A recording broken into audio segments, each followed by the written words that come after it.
Day 17 of 60. Today we are covering HAProxy fundamentals. HAProxy is a purpose-built load balancer and reverse proxy.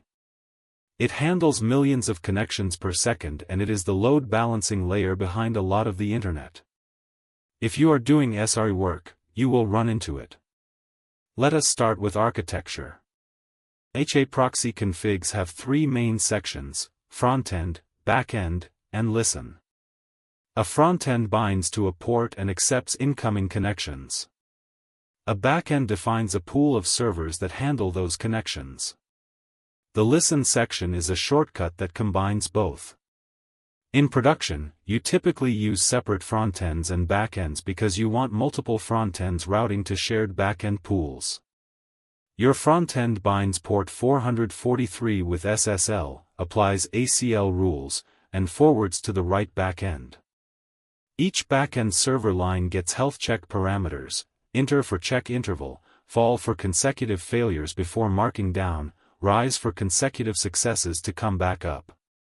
ACLs are how you do conditional routing. In a single frontend, you can match on path prefix, HTTP headers, source IP ranges, and stick table counters.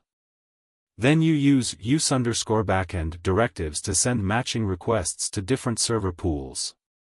Order matters because HAProxy takes the first match. So you put your most specific rules first: WebSocket upgrades, then API paths, then internal network rules, and finally a default backend for everything else. This one config block replaces what would otherwise be a separate routing service. Stick tables are one of the most powerful features and most people do not use them. A stick table is an in-memory data structure that tracks per key counters. You define the key type, usually source IP, set the table size and expiry, and tell it what to store. HTTP_REQ_rate tracks requests per time window. Con_cur tracks current connections. HTTP_error_rate tracks error responses. You then write ACL rules against those counters. If a source IP exceeds 50 requests in 10 seconds, return 429. If an IP is generating 20 error responses in 10 seconds, that is a scanner, return 403.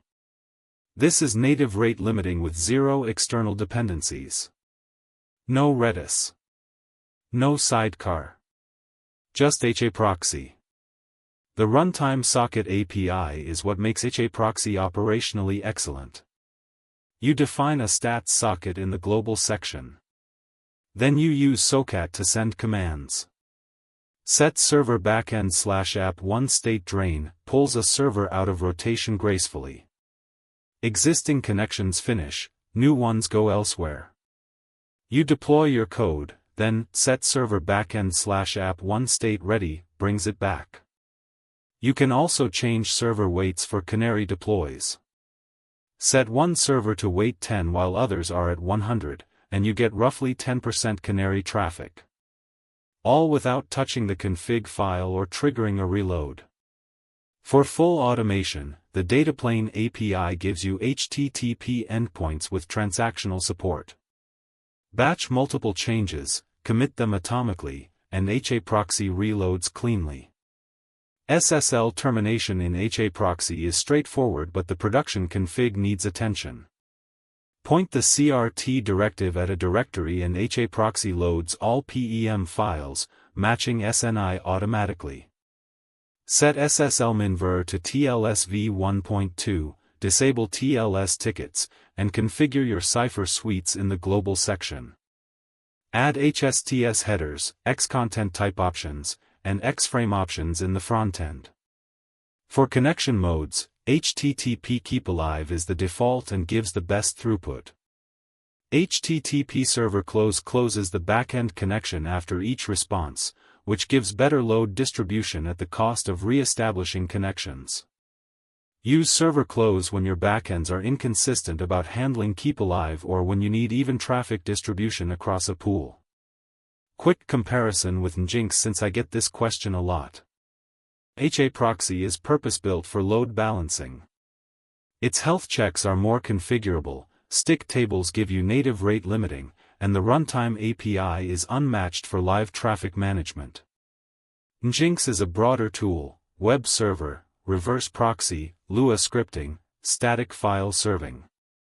In a lot of production stacks, you will see both. Nginx at the edge, handling TLS termination and static content. HAProxy behind it doing the application layer routing and health checking. They complement each other well, and you will often see both in the same infrastructure stack. Day 17 complete. Tomorrow we get into HAProxy logging with syslog and structured log parsing for incident response. If you found this useful, subscribe and I will see you on day 18.